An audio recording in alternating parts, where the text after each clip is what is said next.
e que tem a ver com quais é que são os objetivos que cada um tem e cada um vê para a economia do mar nesta década, que vamos a meio do segundo ano, porque 2020 é da década anterior. E nesse sentido temos aqui a Renata Serradeiro, que é CEO da Flat Atlantic, o Rui Marcelino, que é CEO da Alma Design, a Andreia Ventura, que é administradora do grupo ETE. Temos também aqui o Mário Pinho, que é o secretário-geral da Associação de Indústrias Navais, e Pedro Patacho, que é o vereador da Câmara Municipal de Oeiras e que, enfim, segue estes temas da economia do mar. Ruben,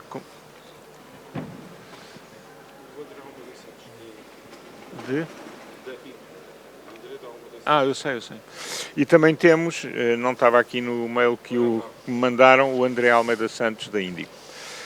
E por isso eu começava, e se não levassem a mal, e porque agora explicaram-me na nova SBE que já não é de bom tom dar a primazia das palavras às senhoras, o que nós temos, Ruben, é que da próxima vez ter um número de senhoras igual ao número de homens, porque já me disseram várias vezes que se deixar as senhoras passar para o elevador, já me disseram, o senhor é muito antiquado, isso não se faz, porque é estar a dar uma posição às mulheres diferente da sua, digo, superior à minha, mas não interessa, tem que ser realmente igual. E, portanto, se não levassem a mal, eu começava logo aqui pelo Mário Pinho, e a pergunta para todos é a mesma, e, portanto, têm o tempo que quiserem para discorrer sobre o assunto. O tema para todos é perceber como é que vem esta próxima década no vosso setor, nas áreas das vossas responsabilidades e de uma forma geral em termos da economia do mar. Obrigado, bom dia a todos e obrigado pelo convite. As indústrias navais têm vivido, ou vivem desde os anos 90, um período recessivo, principalmente no que diz respeito à construção naval. Na Europa, e Portugal não foge a este, não é destinos trágico, mas é esta evolução negativa. No entanto, talvez um bocadinho em contraciclo o facto dos estaleiros de Viana do Castelo terem sido privatizados e haver um cliente nacional que lhe está a dar trabalho, há um contraciclo nos últimos 4, 5 anos. E nós vemos toda esta necessidade e toda esta, provavelmente com a Andreia Ventura com o ponto de vista do armador está um bocadinho do outro lado da barreira, mas todas as imposições regulatórias de novas regras, imposições para descarbonização forçada e rápida, vislumbram-nos um horizonte um bocadinho melhor do que o das últimas décadas e, portanto, a indústria está na expectativa de que toda esta evolução vai trazer algum benefício e nós queremos aproveitá-lo da melhor maneira. Será agora a altura de falar do futuro do Fórum Oceano ou deixamos isso para a segunda? Talvez façamos uma segunda volta sobre isso.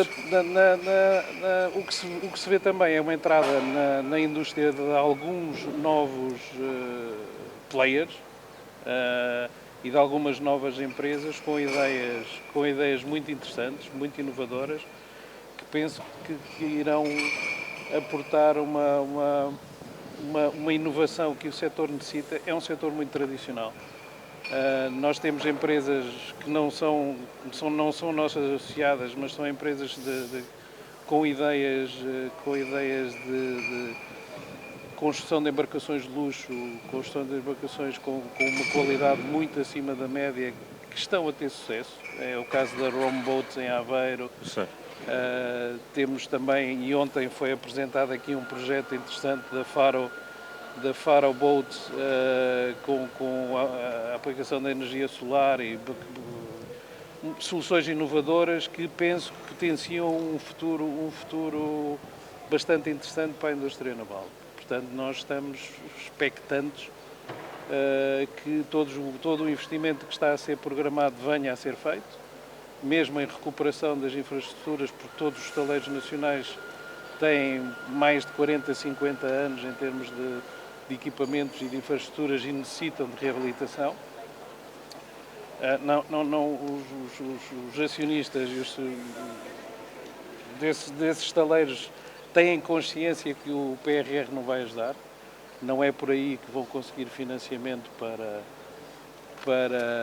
a recuperação e a dita reindustrialização do setor, mas vemos com bons olhos que muitos, Viana vai construir a UST vai construir uma nova doca em Viana do Castelo, a Lisnave tem projetos de investimento muito interessantes, o Arsenal do Alfeite noutra direção, não em termos de infraestrutura, mas está a fazer investimentos em inovação também bastante interessantes, portanto a expectativa é grande. Muito bem, muito obrigado. O Patacho, enfim, está à frente, enfim, está na equipa de gestão de um município que é conhecido pela sua frente ribeirinha, entre dois outros municípios que também têm frente ribeirinha e com os quais parece que se começa a colaborar de uma forma mais integrada, numa zona particularmente importante em termos das instituições que lá tem, enfim, da dinâmica e não nos podemos esquecer que é um concelho com características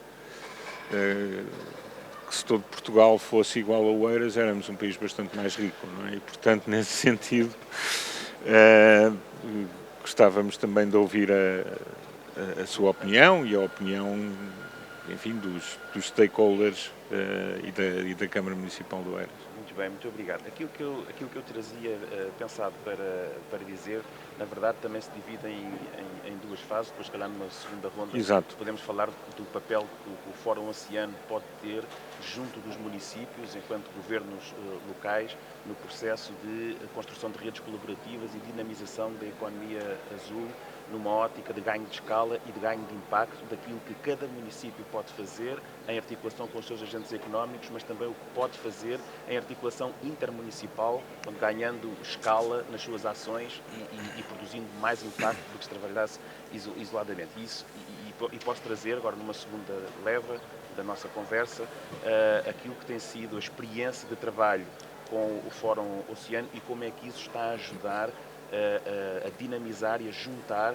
os atores locais em Oeiras. Mas antes disso, e olhando para a próxima década, aquilo que eu gostava de dizer inicialmente tem que ver com o seguinte. Bom, primeiro, o que é que uma Câmara Municipal, o que é que um município, e é desse ponto de vista que eu quero passar aqui uma mensagem e partilhar com este painel e com quem está a ouvir o nosso ponto de vista, o que é que o município pode ter a dizer sobre isto e na sua relação com uma associação como o Fórum Oceano. Em primeiro lugar, é bom não perdermos de vista que o grande foco da ação portanto, do Fórum Oceano é o desenvolvimento da economia azul, obviamente, mas através de dinâmicas de colaboração e de cooperação estratégica entre atores que têm papéis relevantes nas várias fileiras de desenvolvimento económico, portanto, da economia azul e através dessas plataformas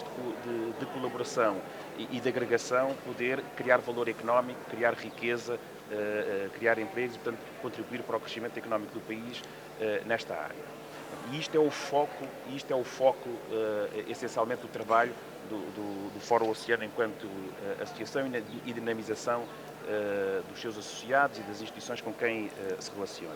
Então, porquê uma Câmara Municipal, por exemplo, ter feito um esforço para se associar ao Fórum Oceano e ser membro, associado do Fórum Oceano? Por uma razão muito simples.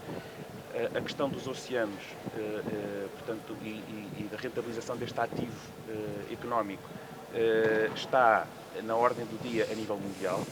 está nas prioridades estratégicas a nível europeu, está na boca de toda a gente a nível nacional e, portanto, é forçoso, diria mesmo, é obrigatório que os governos locais se alinhem com isto que é uma estratégia internacional e com isto que é uma prioridade nacional e que façam essa reflexão de como é que se podem posicionar. E porquê? Porque estas dinâmicas económicas não acontecem no vazio, acontecem no território. A instalação das empresas, o licenciamento das atividades, a dinamização de projetos, de programas, de atividades, que seja em que área for, seja na área da ciência, seja na área da inovação, seja na área da formação e do ensino, seja na área da cultura, seja na área do lazer, seja na área do desporto, em qualquer atividade, direta ou indiretamente relacionada com a utilização dos recursos azuis, vai lá chamemos assim, tudo o que está relacionado com o mar, com o rio, com os lagos, por aí fora, tudo isso não acontece no nada, isso acontece no território. E, portanto, é forçoso que o governo local, aqueles que administram o território, tenham uma visão, tenham uma estratégia, tenham instrumentos de gestão territorial e tenham planos de ação e planos de trabalho, de modo a estarem bem preparados, primeiro para saber o que é que querem, para apoiar o máximo possível os agentes económicos e para estabelecerem relações e darem escala às suas ações. E, portanto, este trabalho preparatório só faz sentido ser feito se ele for feito em rede. Não é? Portanto, não é o Sr. Presidente da Câmara ou o Sr. Vereador responsável por determinada área acordar de manhã, juntar os seus serviços e definir um plano. Não é? Isto só faz sentido fazer em diálogo com quem cria riqueza, com quem coloca atividades no território, que são as organizações. Não é? E, portanto, a mensagem inicial que eu gostava de dizer é isto. Portanto, nesta próxima década que aí vem, sendo nós um país tão pequeno, e, por exemplo, esta região de Lisboa sendo também tão pequena, a verdade é que só Lisboa, Cascais, Oeiras e Louros, por exemplo, concentram uma produção de riqueza correspondente a mais de 50% da riqueza gerada em Portugal todos os anos. Basta juntar estes três concelhos. E, portanto, estes quatro, aliás. E, portanto, esta região é extraordinariamente relevante. Mas nós só conseguimos potenciar isto se os municípios estiverem organizados e preparados para se associarem a estas dinâmicas e colaborarem com as organizações e se deixarmos de estar de costas voltadas um para os outros e pensarmos que só temos a ganhar com lógicas de cooperação e, como começa a acontecer agora com, por exemplo, Lisboa, Cascais e Oeiras, começarmos a olhar, por exemplo, para esta frente ribeirinha, para toda a capacidade instalada e toda a massa crítica que aqui está e pensarmos, sem prejuízo dos objetivos individuais de cada município, como é que podemos traçar uma visão conjunto, linhas estratégicas de ação comuns e trabalharmos para podermos competir internacionalmente e posicionar-nos internacionalmente, gerando impacto que de facto seja enriquecedor e ganhador para o país, para a região e, se for, é garantidamente para cada um dos municípios. E eu julgo que só assim é que nos podemos posicionar nesta década em que os oceanos são prioritários e ter uma palavra a dizer territorialmente em parceria com os agentes económicos, se cada município estiver preparado para isso, mas também se estiver disponível para dinâmicas mais alargadas de cooperação intermunicipal ao serviço daquilo que é o desígnio do país e o desígnio da União Europeia. Muito bem, muito interessante. Rui, Alma Design, enfim, tem uma abrangência muito global, também no território está fisicamente localizada no concelho que acabou de falar, tem estado na nossa direção, é uma entidade, e o Rui é uma pessoa que contribui muito para aquilo que nós pretendemos fazer, sempre nesta visão colaborativa, porque somos um cluster e portanto, atuamos tentando tirar o máximo das estratégias colaborativas em prol do conjunto e depois cada um tem o seu papel individualmente e no âmbito da própria estratégia. mas a visão para os próximos anos é certamente algo que todos temos, e o Rui tem certamente, eu sei que tem, e portanto era importante partilhá-la.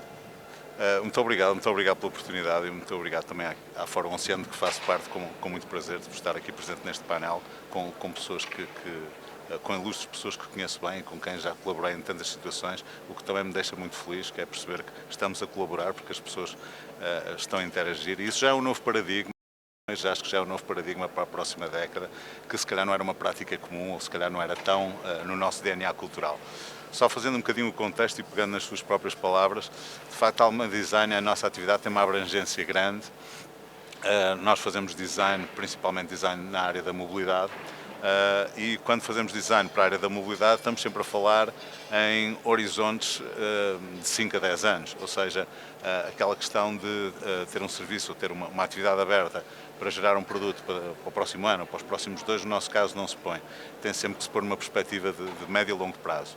E, portanto, quando estamos envolvidos neste momento, sei lá, em aviões de decolagem vertical elétricos, ou em autocarros, ou em comboios, ou na parte náutica, temos sempre uma perspectiva de médio e longo prazo, não é? E os nossos clientes também. Na parte náutica e na área naval em concreto, tivemos o prazer de trabalhar em embarcações movidas a energia solar, também recentemente com empresas nacionais, inclusive com o Grupo PT aqui presente também na construção do ferro elétrico, e é engraçado que quando ligado a este tema da sustentabilidade nos perguntam, mas lá na Alma Design vocês estão a fazer projetos para esta área da sustentabilidade? Como veículos com energias alternativas, energias mais limpas, eu disse, nós não estamos a fazer projetos sem ser esses, porque já não existem. Portanto, tudo aquilo em que estamos envolvidos é, obviamente, ou veículos elétricos ou com base de hidrogênio, portanto, com novas energias, o que significa que esta perspectiva da redução das emissões de carbono e do menor impacto da mobilidade, que tem um impacto gigante a nível das consequências climáticas, é uma coisa que está no nosso roadmap, digamos assim, há vários anos, eu diria já, portanto já não é de hoje. Quando pensamos aqui nesta área em concreto, e nesta área em concreto ligada mais ao mar, e aqui falo também da nossa portuguesa tradição a nível da construção, a nível da construção de novos equipamentos. Vou-vos dizer que da minha experiência, tendo passado em todos os setores da mobilidade, o setor que eu encontrei mais conservador foi efetivamente o setor ligado ao mar. E se calhar isso acontece, entre outras coisas, porque é onde estamos há mais tempo. Portanto, há uma relação lógica. É preciso dar a volta à página e não dizer é por isso que isto nunca conseguimos fazer nada, e o português é bom nisto, não é amaldiçoar a escuridão em vez de acender a vela. E, portanto, eu acho que temos que fazer o contrário, que é pensar assim, ok, mas se temos esse background, se temos outras valências em outras áreas que estão a correr bem, por que não juntar tudo isso e virar a página? E para mim o virar a página não passa por pensar no setor do mar sozinho. Passa por cruzar e passa por aquilo que nós chamamos academicamente fertilização cruzada entre os diferentes setores, seja o aeronáutico, espaço e defesa, seja o da mobilidade em geral, seja o setor do mar, e não fecharmos aqui em quintinhas de isto é o setor A, é o setor B e é o setor C. Só fechando o raciocínio, neste sentido, e depois poderei desenvolver um bocadinho mais, eu penso que a Fórum Oceano tem aqui também um papel fundamental, que é de fazer esta ligação entre áreas que possam contribuir para a inovação e para a inovação no setor no mar. Nesse sentido também, aquilo que o vereador Pedro Patacho disse, para mim é a base de tudo o que temos feito na Alma Design em 25 anos, que é a criação de consórcios, de grupos de redes de trabalho, em torno de projetos concretos e não em torno de abstracionismos e em torno de propostas de colaboração futuras, mas em torno de projetos concretos. Projetos concretos na área para os próximos 10 anos, monitorização e gestão de recursos, preservação dos recursos existentes, mar sempre, digamos, geração de energia, mobilidade de pessoas e bens.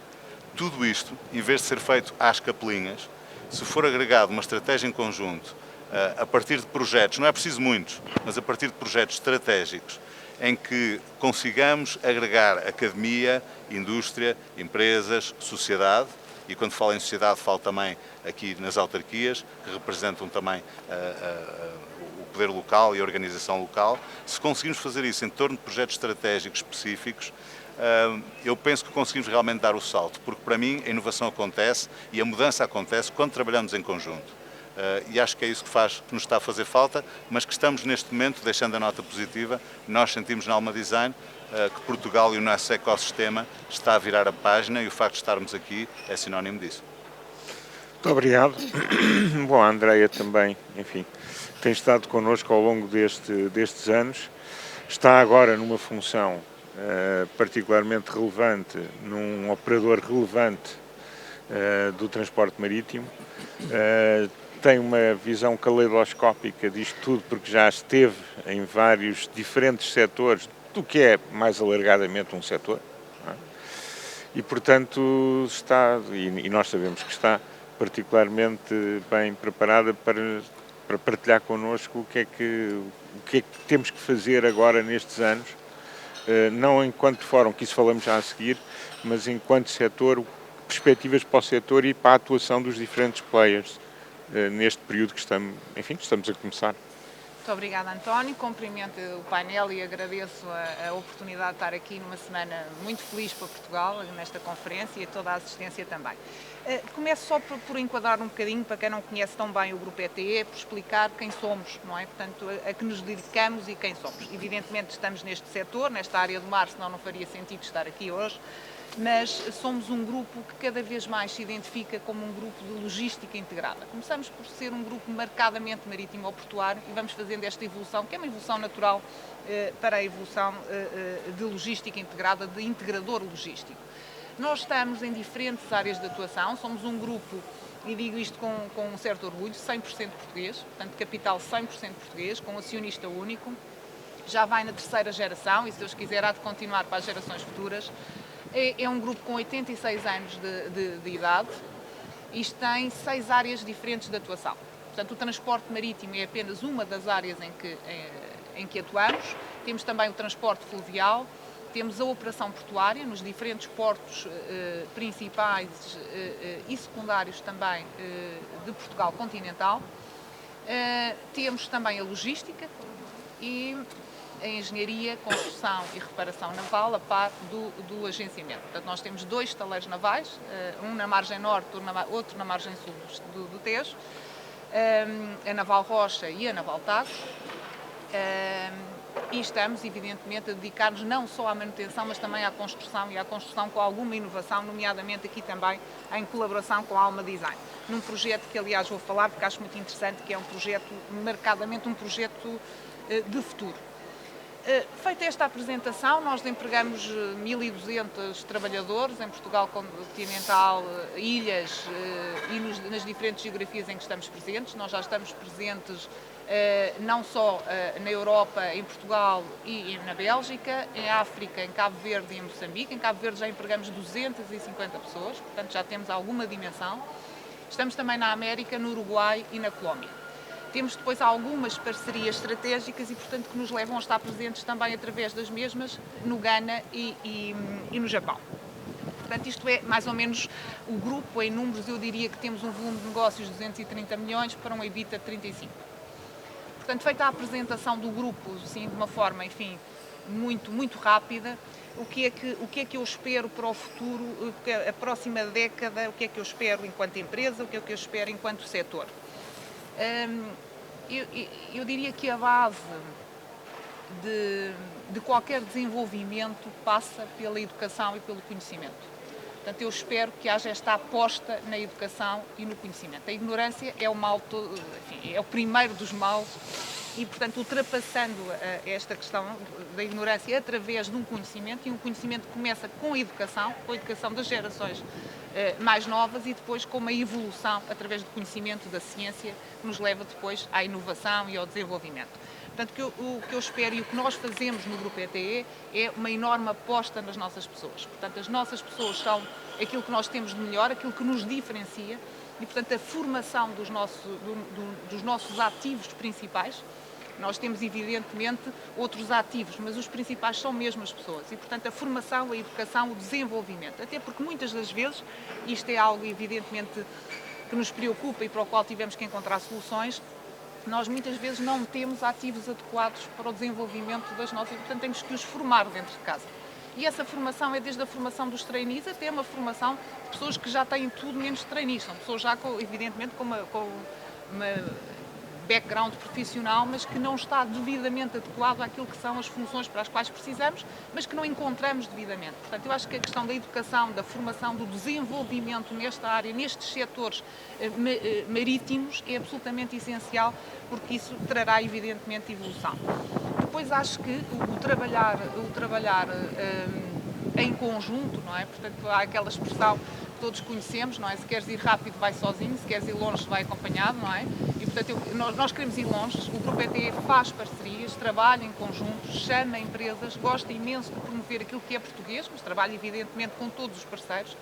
Nós, num projeto que nos é muito caro e que fizemos, e que eu acho que é um projeto que tem muita graça, portanto, é um concurso público internacional lançado pela Câmara Municipal de Aveiro para a construção de um ferry elétrico, que leva a uma redução de emissões, portanto, de 300 toneladas para zero, com menos ruído, com maior eficiência, portanto, no fundo, um projeto que é um projeto ganhador, que é lançado por um município português, para operar entre Fortabarra e São Jacinto, portanto, operar em Portugal. Foi adjudicado, na sequência desse concurso público internacional, uma empresa 100% portuguesa, o Grupo ETE, e o Grupo ETE foi buscar parceiros, todos eles também portugueses, empresas todas elas portuguesas, nomeadamente a Alma Design, para o desenvolvimento, para o projeto e para o design desta embarcação. Portanto, é um projeto não só sustentável, e a sustentabilidade, às vezes, a sustentabilidade não é só ambiental, a sustentabilidade é muito mais do que isso.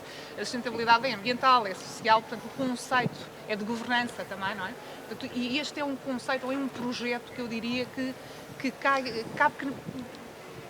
perfeitamente ou integralmente neste conceito de sustentabilidade. Portanto, o que eu diria, para não me alongar muito mais, que aquilo que nós vemos em termos de futuro é apostar cada vez mais na formação, primeiro na educação e depois na formação, na inovação, no desenvolvimento, no investimento, na captação, nomeadamente de valor através da constituição de parcerias entre diferentes empresas, o puxar pela nossa economia nacional, o trabalhar em conjunto e não de costas voltadas, que é algo que, enfim, nós portugueses por vezes não aproveitamos devidamente, e se formos aqui à Espanha vimos exatamente o contrário, não é? Portanto, é no fundo potenciar o que é nosso e perceber que em conjunto chegamos mais longe, e daí que eu acho que é absolutamente essencial o papel que o Fórum Oceano tem, mas deixo isso para depois uma segunda ronda de perguntas.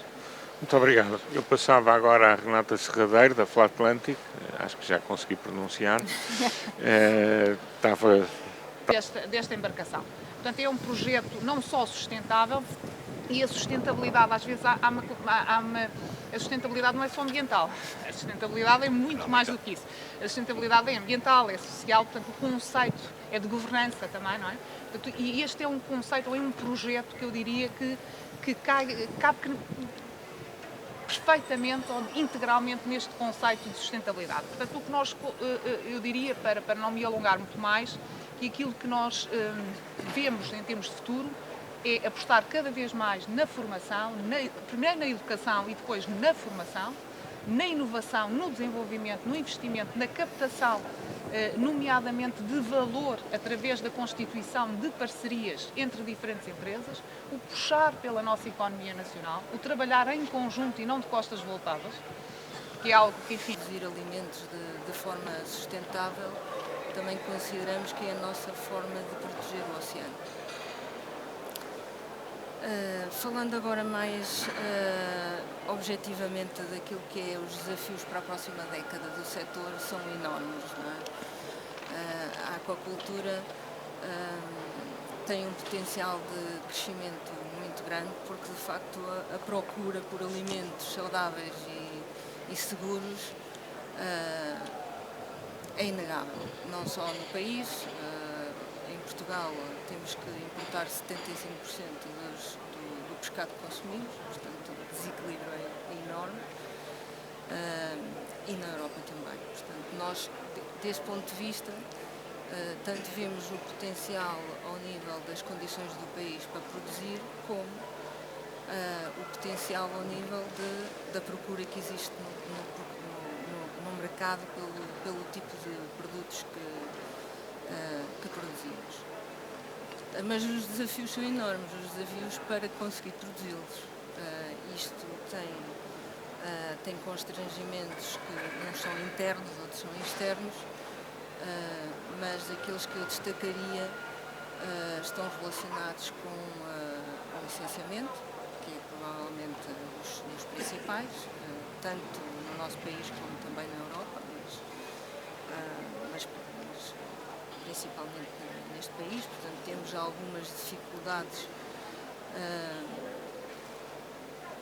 não diria de relação, mas de implementação com diversos atores, para conseguirmos implementar os nossos projetos, e daí pode ser um dos papéis que teria na segunda fase de questões, poderia a Fórum Oceano contribuir.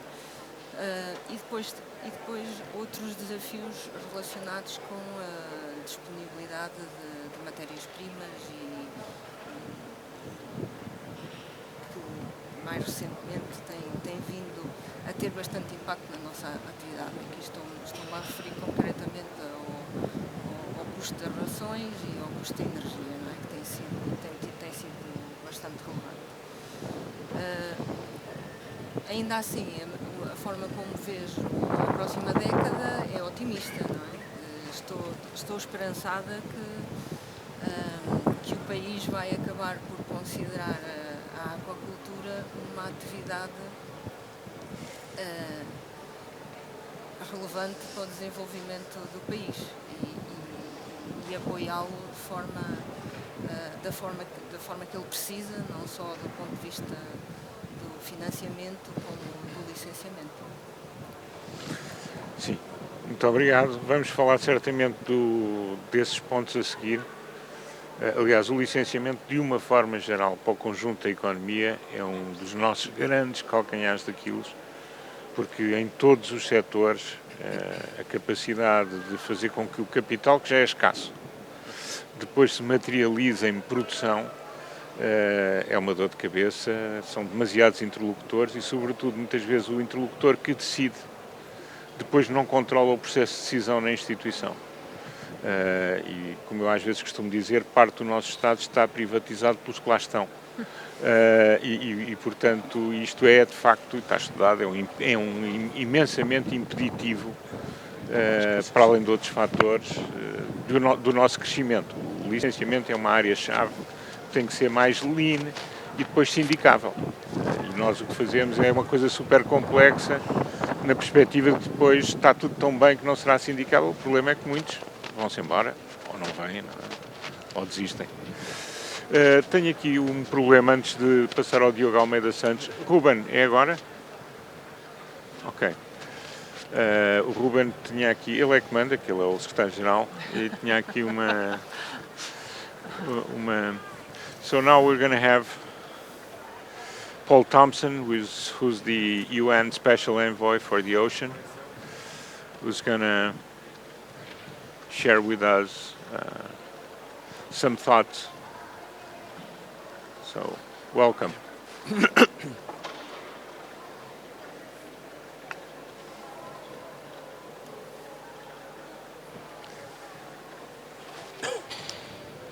Mr. Chairman, Mr. Secretary General, members of the panel, thank you for inviting me to address you today.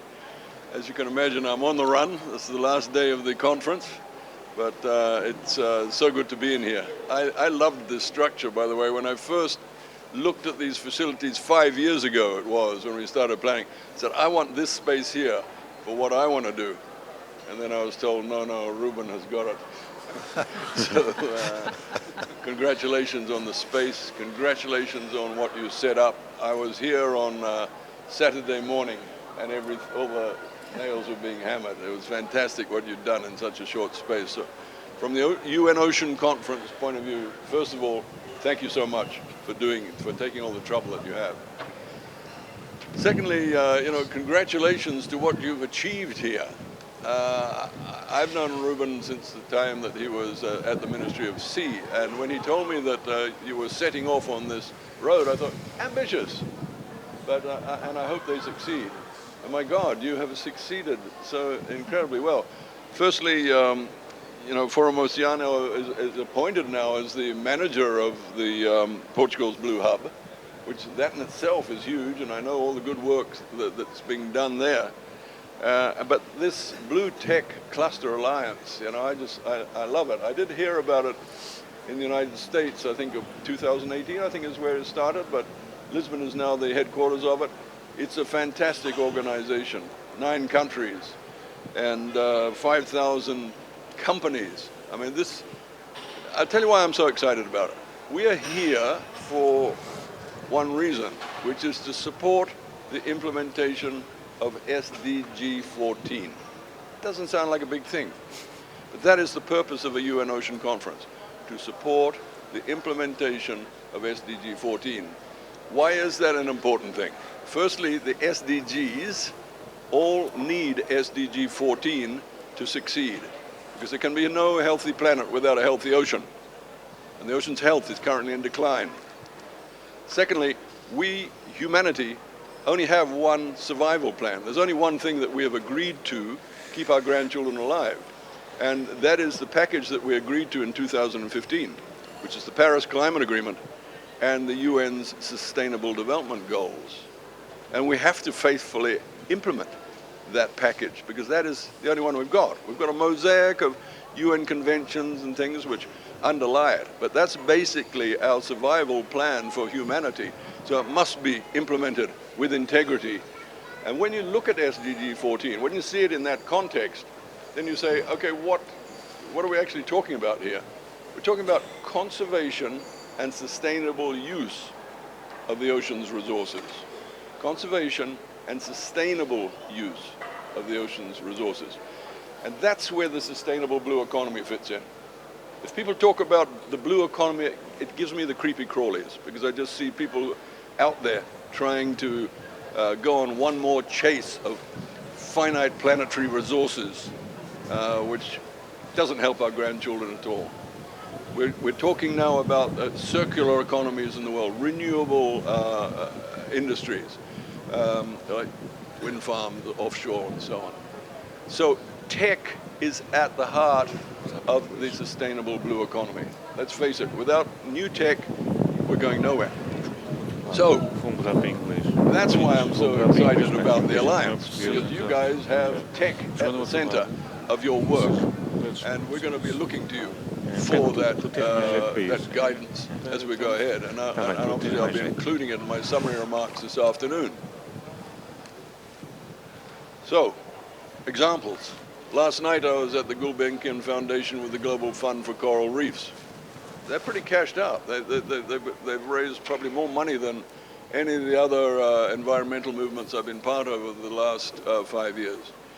And they're starting to think about the solutions that they're going to invest in, spend the hundreds of millions of dollars that they have now accumulated. And we had Professor Carlos Duarte there from the Saudi Arabian University. He's Spanish, but he worked in Saudi Arabia. And, you know, I was, being from Fiji, I was saying, I can't accept the fact that coral reefs will all be gone in the 21st century. Apart from the logical fact of you can't have a healthy ocean if you don't have coral reefs, because that's 21% of the ocean's biodiversity right there. And if you can't have a healthy ocean, as I've said, you can't have a healthy planet. So I can't accept that future. I reject that future. But I recognize that we have a massive challenge, because the best of our scientists, IPCC, have told us that 90% of coral will be gone this century on our current path. So I was really heartened when Professor Duarte said, why are we planting just 1 trillion trees on land? Why aren't we planting 1 trillion corals, because they're the rainforest of the sea? Why aren't we planting 1 trillion corals in the ocean? And somebody said, well, how is that possible? He said, well, we're working right now on drone technology to do that. And so, you know, this is what I'm saying. Tech provides the vibrant future for us to get over problems such as the death of coral. yeah, the ocean acidification, yeah, ocean warming, all that will continue, but we can adapt. And there are people in this room who know about artificial coral reefs that can collect coral as it moves south away from the equator or north away from the equator. So we have to think in those technological terms. That's what adaptation is about. And as long as we've got the funds to do that adaptation, I'm very confident we'll get there. I'm neither an optimist nor a pessimist. I am a grandfather, and as such, I have to be a hard-headed pragmatist. And where do I turn? I turn to, first of all, the political will, and I don't just mean the prime ministers, I mean all of us. The political will to follow the narrow road to the right place. We're currently on, all of us are currently on a motorway which I describe as the highway to hell. Why do I describe it as such? The big green sign on the motorway ahead of us says, we're going to 3 degrees. Some of us are in cars with kids in the back saying, we don't want to go there, we don't want to go there, we want to go home. You've all had that experience. Well, they're the right ones. We don't want to go to 3 degrees. Some of us are sitting in cars that's got so much money in it, the banknotes are flying out the window. We don't care, we've got so much money. We're all heading to 3 degrees together. Halfway along there, just ahead, there's a smaller green sign with an arrow going off to the right. And it goes to a narrow, rocky road. And that sign says 1.5 degrees. And that's where we have to go if we want our grandchildren to go to a place that they're going to be able to survive on this planet, to that 1.5 destination, down a rocky, narrow road. And to help us make that turn with confidence and to go down that rocky road, we do need tech to do the transformation. So what you're doing in the Alliance, I really stand up and applaud it, and I ask you just to carry on your efforts with greater speed, because Antonio Guterres, the leader of humanity, Secretary General of the United Nations, has declared a red alert for humanity. So everything you're doing, speed it up, make it stronger, give us the alternatives that we need to make that transition and take the road to 1.5 instead of going down the highway to hell that we're currently on. Thank you very much. Thank you.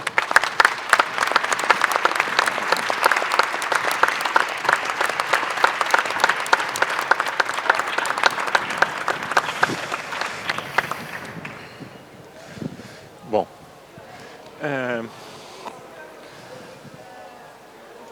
I'm going to ask a question. How many people in the audience does not understand Portuguese? Okay, one would be enough. So I'm asking you to turn into English so that we can, leave everybody in. Diogo Almeida Santos, you are you're with Indico. Indico is a local player with much more general ambitions. You are an investor, a well-succeeded investor. And so I'm not asking you what your targets are for the next 10 years because it's up to you. But how do you see the system evolving over the next 10 years? Well, thank you. Thank you very much for the invitation to be here. My name is André Almeida Santos, and I'm sorry for... It's fine. For the first name. And I'm with Indico Capital Partners. We're a venture capital firm based in Lisbon. And we are proud members of Fórum Oceano. And we're members of Fórum Oceano because we recognize the power of what has been done in the past in bringing in networks.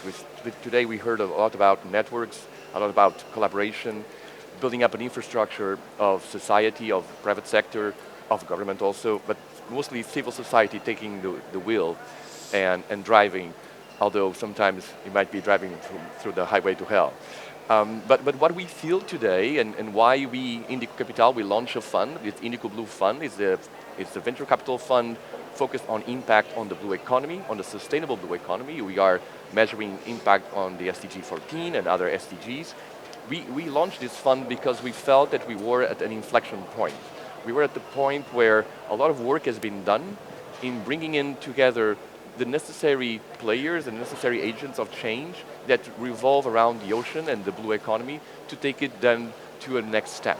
And what we feel here, and what I feel in this conference, which is very interesting from what we just heard, the wise words of Ambassador, is actually a sense of hope in this conference, which is very contrasting with what we took from COP26, where there's this gloom thing about the end of the world is coming. Yes, we need to steer away from this highway to hell. And despite that, and despite all the inflicted pain and damage in the ocean, here at the conference, there's a sense of positivity, a sense of hope, a sense that finally there's a moment that we're changing, and there's attention, there's political will, and we see the conference here in Lisbon also as a great example of that, but also there's the potentiality that the ocean comes up as a solution for our problems, as a sustainable solution for our problems. And so for the next 10 years, Indico Capital has the fund, it is actually 10 years of duration, and we'll have another fund, but we see that this is an opportunity for all of us to take these technological solutions, bring in the traditional, and Portugal has a long-lasting tradition beyond the sea, but we see that even the traditional industries are shifting. We're seeing that getting into renewable energies, self-propelled electrical boats, and all this new activity around blue biotech. And we have in Portugal a wide network of infrastructure that slowly is making the connection between university, research and development, and then we have the enterprises. Sometimes we hear about venture capital, and there's a lot of conceptions about venture capital and about the hype around startups, etc. But I would like to highlight that for the first time in Portugal in 500 years, we have companies that are leading again in the world. Last time we were sending ships across the globe. Now we have these startups, these companies that started here, and they propelled to the global market, and they're leading on their areas. They're the unicorns, they're the decacorns. There's some names like DocDesk or Unbabel, names that for some might not say much, but these are companies that are valued at $10 billion in the world, leading on their technological areas as no other is doing. This is what Portugal also can offer to the world and to the markets. And this is also why we're investing so much into this area, because we believe that there's the potentiality, there's the human resources. Education was referred here before as crucial. There's a lot of education happening in Portugal. There's excellent centers providing crucial solutions for the problems of the environment and for the ocean. And so we see that this is an opportunity that we're going to be financing and supporting, working together in collaboration with all the agents locally, but also internationally. And I think this conference is marking this dot, this milestone, that what's going to happen next starts here. And I think this hope message that we have is something we should carry forward. And I think Fórum Oceano will have a tremendous role into that, but I'll leave you that for the next question. Okay, thank you very much. So it's not so much a question. It's like the first chapter, we look at the setup we have in front of us, and now what can we do? Fórum Oceano has been around for quite some time. I've been around in Fórum Oceano from quite some time. I was in one of the two. I was the chairman of Oceano 21, who was one of the two associations that mixed together, which is something that is not very usual in Portugal, having two associations with more or less the same scope, merging and creating a newer one. So now we have been alone as a cluster, so to speak, for the next 5-6 years. But the point is, we have been trying to create and set up collaborative strategies. We have done a few things, but we know that we have to step up the speed and the depth of our actions, because the opportunities are here. The main goal, the aim is a tremendous one, and it's not, we are very positive, but it's not easy, as Peter was saying, to drive through the narrow road, the bumpy road to where we want to get. But I think we have the skills, we have the partners, we have the environment, the ecosystem, the local ecosystem. So we also in economics and business have adopted words from other areas. Now we talk at our system as the ecosystem, the innovative ecosystem, the productive ecosystem. What can we do to help foster new initiatives and consolidate existing ones? Maripim, please. Well, I think we have the best opportunity. First of all, I would like to say that Foro Oceano has the basis already developed, and the work that has been done is of such a quality that it eases the path of the bumpy road. Let's put it like this. I think the network that was created in the recent years allows Foro Oceano to move forward, to I think utilize this conference, which is prestigious for Portugal, but also for Foro Oceano, because it gave the organization of this side event gave Foro Oceano a visibility to international partners, but also in Portugal to all the sectors of the economy of the sea. And I think it's fundamental that we use this momentum that was created by the conference to promote, I don't know, it's open yearly, biannual, whatever is found the best way, but to repeat these open forums of discussion, to give visibility to the economy of the sea. We have to attract more people to all the subsectors of the economy of the sea, and I think Foro Oceano is going to be key in giving a global idea of what the sector is. So I think we as members of the association need to promote that and need to help boost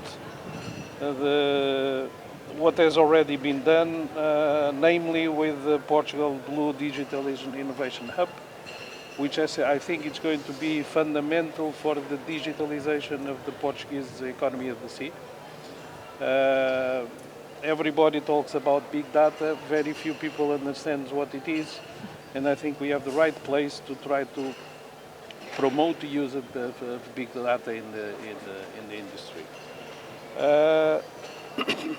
I think basically these are the two main goals that I see the next year's Foro Oceano attending.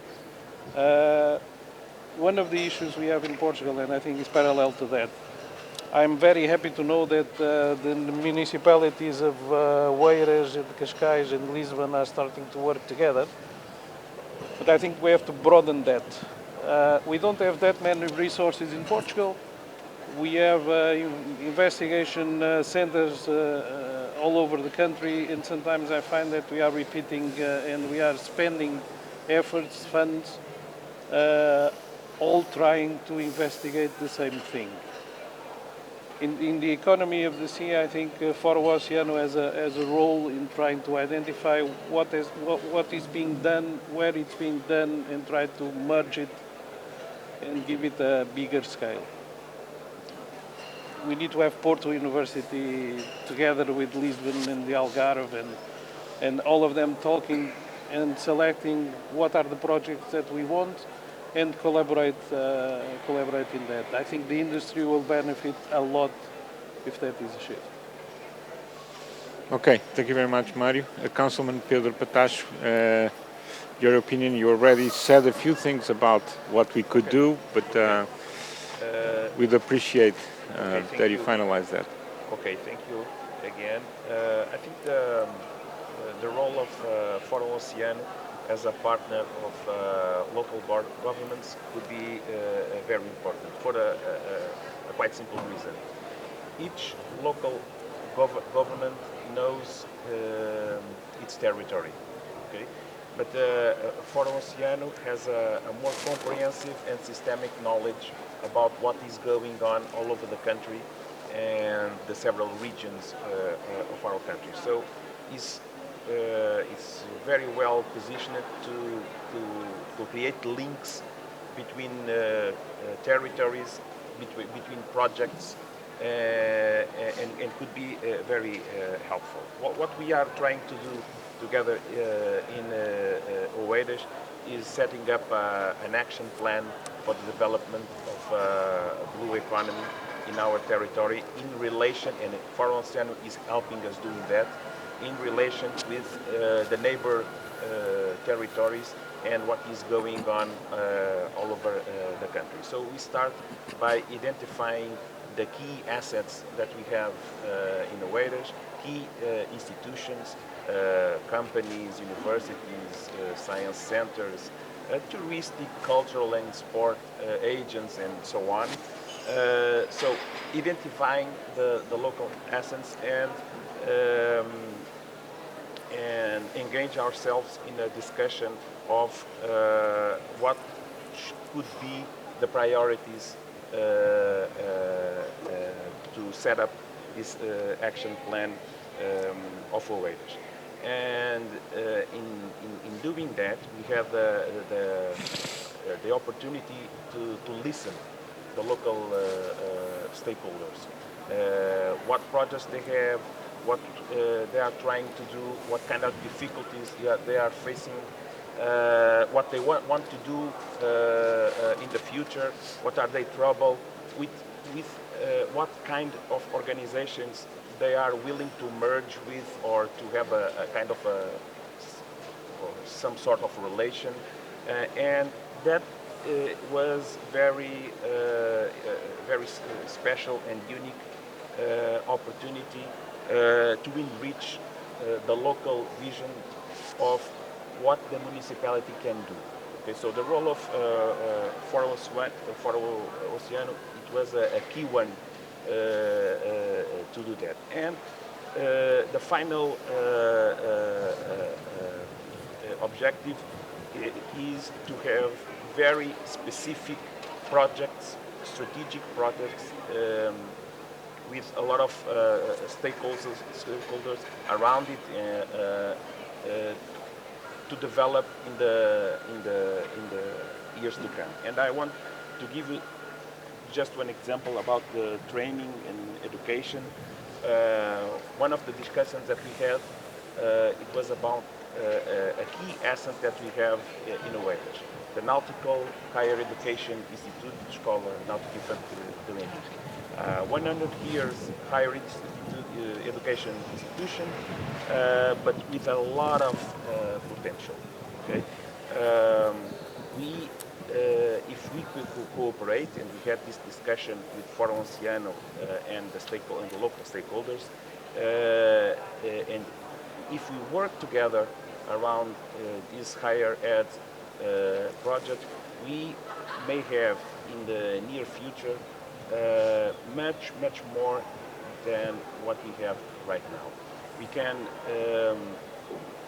strengthen these projects and have their European certifications for a lot of activities into economy.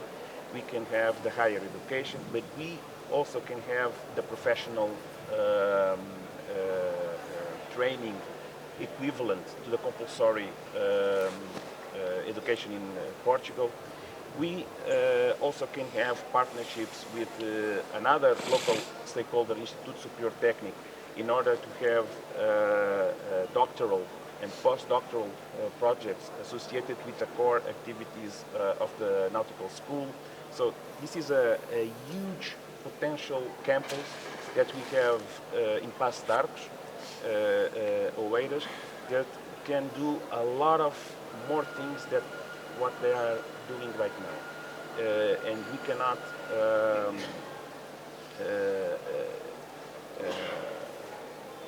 and we must take the opportunity to develop this education institution and this project. It's just one example of one asset that we have that we can cooperate to develop and in order to be one of the most relevant training and education campus in Europe around blue economy. The campus is there, it's huge, it's a lot of potential there. We just have to bring together the right partners and the right ideas to develop this education process. And Foro Oceano was a key partner to bring people together to this conversation and start talking about this idea of what we can call a greater European blue economy campus there. And as these examples, we have others, and this is happening, and we are reaching an action plan in Oeiras, not closed in Oeiras boundaries, but in dialogue with neighbor local governments. And this is happening because of the action of and the partnership with Fórum Oceano. And these networks can be developed all over the country, and Fórum Oceano can build these bridges and connect these actors, and are quite well positioned to do. Okay, that's a nice challenge, but that's our DNA, so we have to deliver on that. Thank you. Rui. Okay, so thank you for the opportunity. I think I've already started with some considerations on this on the first round, but I will pick, if you allow me, from regarding the role of Fórum Oceano. I will focus on three main ideas and a challenge. First idea, I'll bridge from what André Ventura has said. I think it's about people. And I think one of the biggest challenges that we have for the next decade here in Portugal, and I think also European-wise thinking, it's to prepare people, not only in terms of skills, but also in terms of culture, on how to access these areas which have not been accessed in the last years. And this is not, I think we are too much focusing on university and PhDs on this, but it's not there. It's behind that, it's before that. We have to start by schools, and we are not taking care about what we are doing at schools. We just say, okay, now we are going to change PhDs, but it's already too late. The mindset is not there, and culture starts at schools. And this is something, it's a message that I think Fórum Oceano can start bringing, because we have the data, we have the information, and we can do that.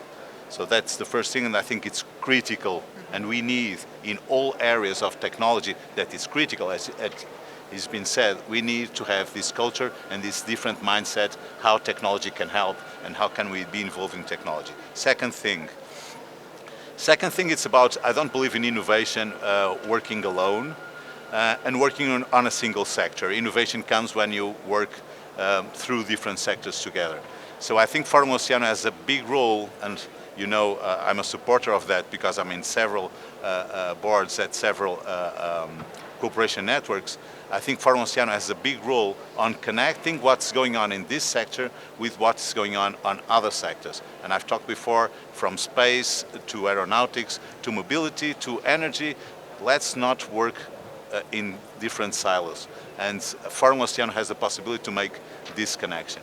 Third, which of course it's in the, I would say, in my backbone, it's the creation of collaboration consortiums for specific challenges.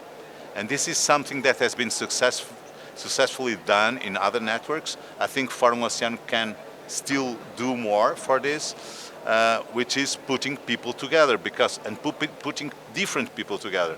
I think it's one of the, let's say, definitions of innovation is bringing different things together and not working with the same people all the time, because you will end up doing the same things and the same mistakes over and over again. So you have to bring people from different areas.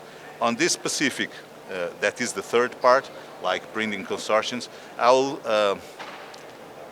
will send a challenge, which is, I think it was this week that our Prime Minister talked about a challenge of mapping our maritime zone by about 30% in the next decade.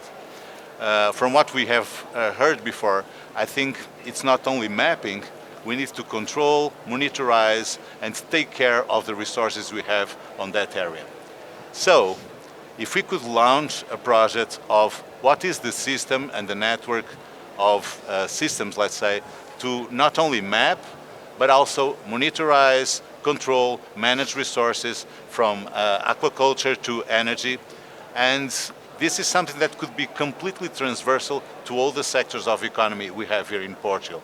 And doing that with a focus of our future possibly economically controlled zone, this could be possibly, I would say, a future designation for the future of Portugal, going back to the oceans again, with something that involves the full society, the full community, industry, again, academia, society, and we could be working together.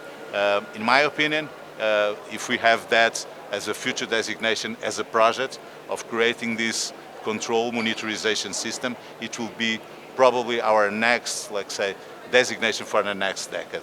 If we put that in our hearts, this would create a vision, and people need a vision to know where they are looking for. So that will be my challenge for Forum Oceano, is to create that vision. Okay, we have to work on that. I agree that information is key to a lot of things. It's not just power. It's an input for setting up a strategy and delivering on it. Andrea. I think talking about the future, it's very important to know the past. So talk a little bit about Foro Oceano. We start in 2015 as a merger of two different associations, as Antonio said previously, and now we are more than 125 members associated. So it's a challenge to continue growing. It's a challenge to deliver to the society and to the different members more and more. So what I think could be the future and the role for the Forum Oceano, it's once again education, bringing knowledge to the maritime culture to the people in general, develop partnerships and cooperation between different companies, public institutions, companies, private companies. It's something very important because, as Antonio said previously, most of some of the people could know, but not all. We start with an association, a merger of an association that was composed by public organisms and another that by private companies. So we merge both, and now we have public companies, private companies, municipalities, different institutes, public institutes, and we are all together, working together. And that is a big opportunity to develop and to create value to the sector, to the maritime sector. So, as I said, education, knowledge, promotion of science and innovation, develop lobbying in our sector, national and in an international point of view, because it's important to create this conference. It's really important not only to Portugal but to the world, because we already know what is important to do. So now it's time to go on. And it's time for politicians to not close the eyes. So it's time to do, because science already said what it's important to do, and we need all together, of course, the private companies also, but we need all together to go on. So I think for Oceano it's really important in this moment and in the future, bringing all together, to creating different corporations and to bring this culture to the Portugal and in general to the world. Okay, thank you, Andrea. By one thing that we have had it since the beginning, but we have expanded greatly over the last few years, is the international network. Yes. So we are even leading some, or co-leading some networks that span from North America to the Mediterranean, the Atlantic. In some of them, we even have partners from South America, from Africa, from other geographies, and so we have to bring together the benefits of cooperation at both national and international level, as you mentioned. Thank you. Renata, please. I have identified three roles to mention as the ones I consider the most important for Oceano to pursue in the next decade. That doesn't mean that Forum Oceano is not doing that. It's just that it should eventually reinforce them, those roles. And the first of them is the construction of dialogues. The construction of dialogues mainly between the representatives of the different stakeholders. Not only between the associates, but between the different stakeholders in the blue economy. Okay. Also, the construction of dialogues with other entities, government, public policy makers, legislators, regulators, is as if Forum Oceano could be the entity that is permanently promoting dialogue and creating the momentum for those dialogues to occur. The second role is an advisory role that I think Forum Oceano could reinforce, not to the net. And this comes after the dialogues, because only with the dialogues you will be able to have an advisory role. So when you have those, after having those dialogues, you will be able to provide positions to including international entities. You can provide what are the positions of the different stakeholders of the blue economy, if you know what they are. Yes. And finally, and I think here Forum Oceano has been doing a lot of things to promote and participate in research and to support and coordinate projects. And I agree that training is an important contribution here. Not only to training, but also innovation and development of the sector. These three roles, I think, are very important, and to my opinion, are the ones we should pursue in the next decade. Okay, thank you very much. I think there is a consensus on that. These are three areas that we have to keep pushing, and are the areas in which we have become comfortable in the sense that we have some experience, but uncomfortable in the sense that we feel that we could do more and should do more. And so, totally agree. André, now I got your name correctly. I'm sorry for a little bit before. So, you are partners, you're an important partner like everybody else here. But how do you see us moving forward? What is the community expecting from us? This community of, very different institutions, very different people. What could we do, and what is expected that we do? Well, the expectation, I think, is something different. I mean, I would focus on something very crucial here. We're this beautiful space. It's, by the way, again, congratulations for Forum Oceano to this setup that's making even Ambassador Peter jealous about it. It's called One Sustainable Ocean, and that is the goal, right? One ocean, one sustainable ocean. But the fact is that we have many oceans, several seas, a lot of bays, rivers, and there's a fragmentation.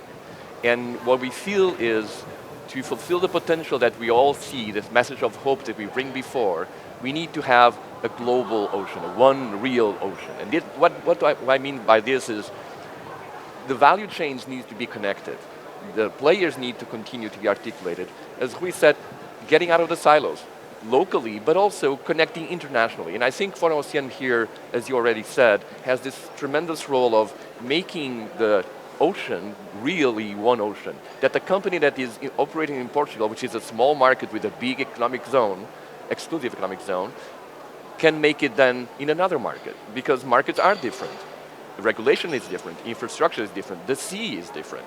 And so one fish that works well in one market might not work well in another. One application that works well might face different challenges, or the algae that we're extracting here cannot be sold because the regulation in another country in Europe and elsewhere, it's not the same. Making this awareness, being able to bring also this international perspective that you said is crucial, so then we can actually scale up and claim that we have one ocean. Ocean that connects all of us together and makes us grow together. So in that sense, I think if I would put a mission for the future is to make real the promise of one sustainable ocean. And I think if we get in the next 10 years that, we will probably be solving a lot of things and make us all our life better in the planet. Okay, thanks. It's a good synthesis. Pedro is an old friend. He is a partner. We are together in several ways. One is one of our main projects, ASPAN. So what should we do over the next 10 years?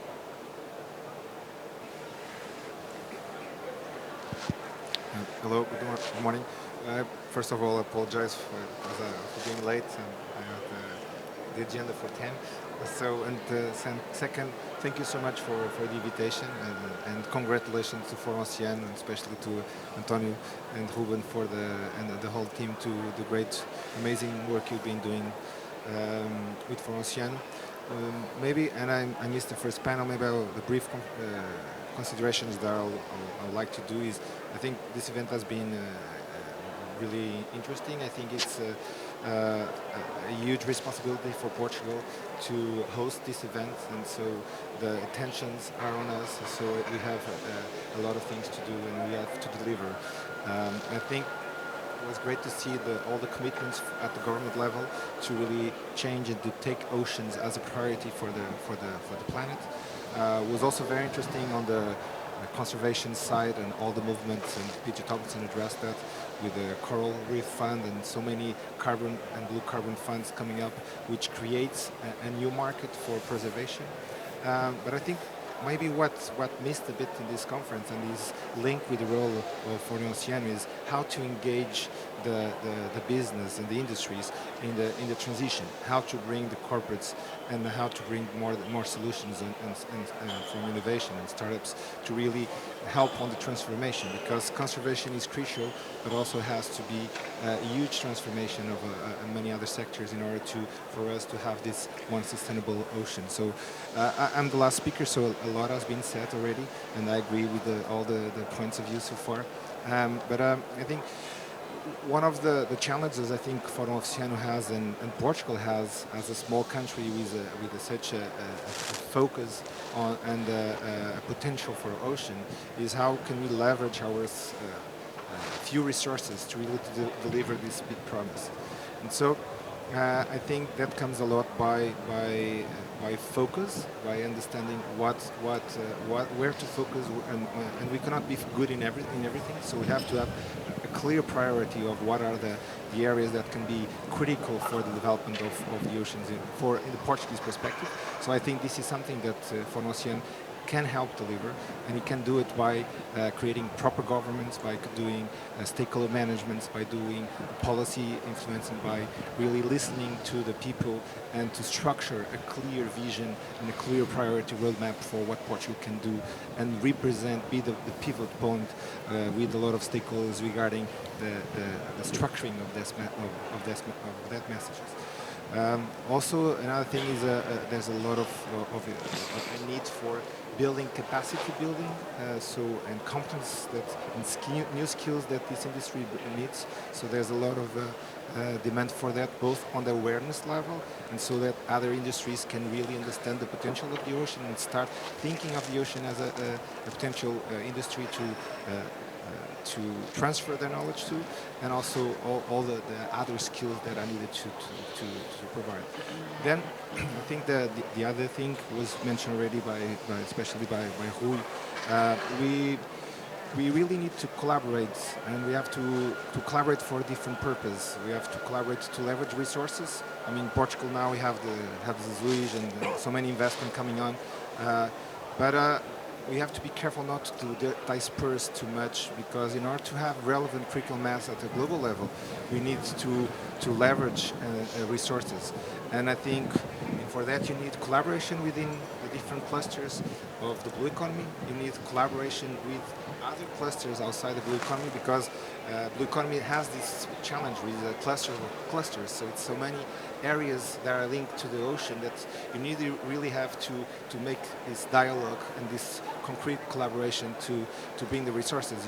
We don't need to reinvent the wheel. We don't need to do 10 labs of the same thing when there's so many infrastructure in Portugal that can be leveraged on.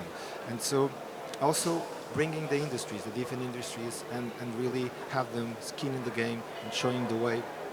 I think it's going to be also very critical, and I was mentioned before, innovation is about this intersection of sectors, is at the frontiers of technologies, at the frontiers of industries that the most relevant innovation happens. So we have to promote that in an effective way. And then, and André mentioned that as well, one of the challenges is also scale.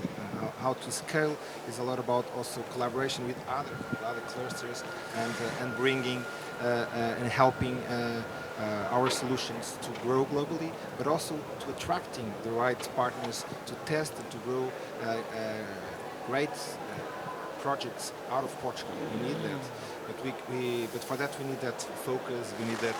And that speed that comes by having, I think, I'm based in Boston now.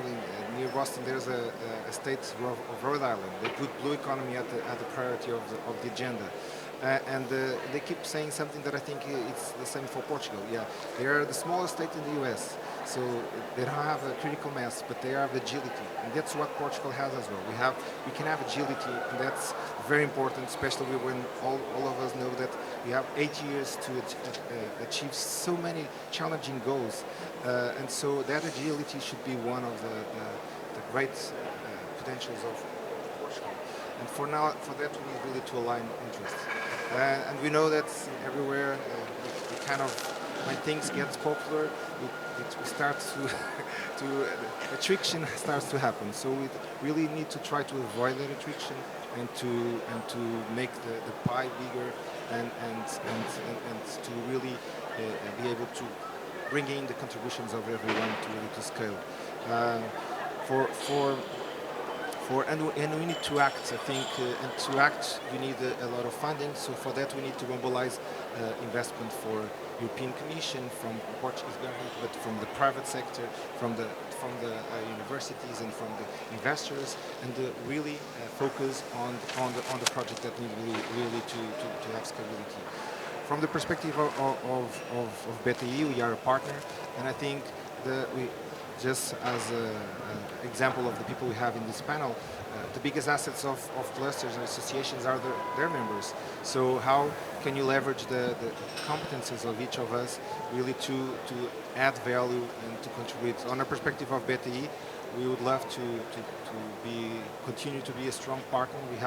We are collaborative innovation consultants, so we have collaboration at the heart, and we are strong believers that collaboration can really be a leverage for impact, leverage for growth, and that's what we want to do in the future. So thank you for the trust so far, and congratulations for the amazing work, and I hope in 8 years we are able to meet here and share a lot of common success among us. Thank you very much.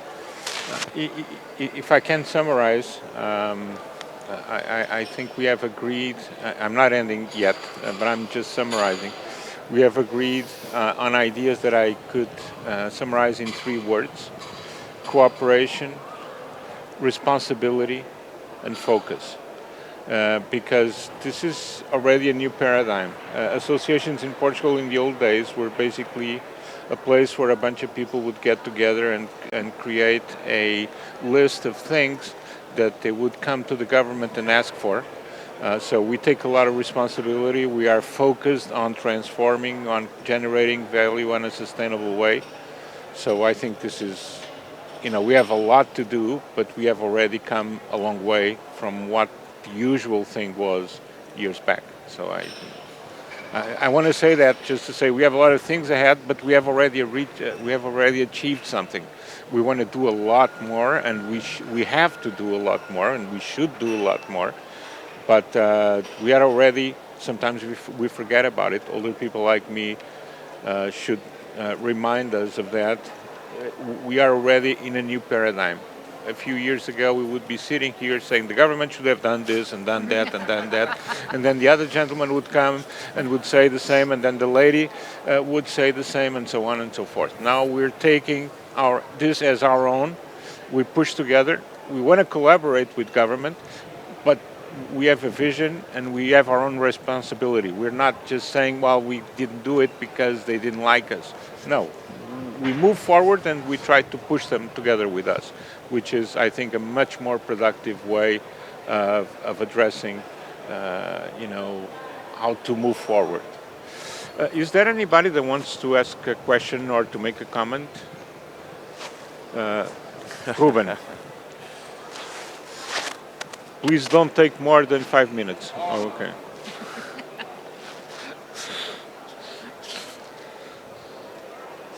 No, it will be a pitch of 1 minute. Okay, good. Just to tell that this has, I think, been a great discussion. But there is someone who made two people that made this pitch. One is Antonio, that since the beginning of when there were two buses and there was only one, and Antonio was always there. Antonio, you are a very distinguished professor in economy and finance, publicly known. Having you with us is very important for putting the right track and putting us in the right track in the right direction of what we have to do to put sustainable blue economy working. And then there's another person, Luis Azevedo, is there, that the former Secretary General, a friend of mine, that brought that challenged me, and also with your support system for being here. He has done a very, very important thing, because all of this, and I know that that this is great, but nothing of this will not be possible without sweat, hard work, silent work, solid, that Luis and his team, like Frederico Ferreira, our Blue Tech manager, Carla Domingos, our Blue Buy Economy manager, Liliana Gonçalves, our financial manager, António José Correia, a driving force also for the nautics. Then we have our recent acquisition, João Pereira, our Blue Marketing manager, that is somewhere around there. Gonçalo has also entered our team, Gonçalo Santos, very, very recently, but is also in our crew, and also our three newcomers, Inês, Gisela, and Margarida, our interns, and also very important, our partners and our associates that invest in us. A big thanks also in that, also to Hugo Almeida and Julio Barbas and the team of Best Emotions that made all of this and believed also in the project. Partnerships. And this is also what I will call the driving force of Oceano. I have already got more than 1 minute. No, that's okay. I didn't deliver what I promised. Sorry. Okay, thank you very much. Very kind of you. This is teamwork. Maybe you should do the applause. Oh, yes. Congratulations. Thank you very much. We got for a while a lot of criticism because we were low key, but we were working. Now, the result of our work is more visible. And I thank all the partners, all of you, for being here, and more than that, all of you for supporting us on a day-to-day basis. Because in the end, without you, Foro Oceano would have no reason to exist. And so thank you all very much, and I would also like to thank the audience for bearing with us for almost 2 hours. Thank you very much.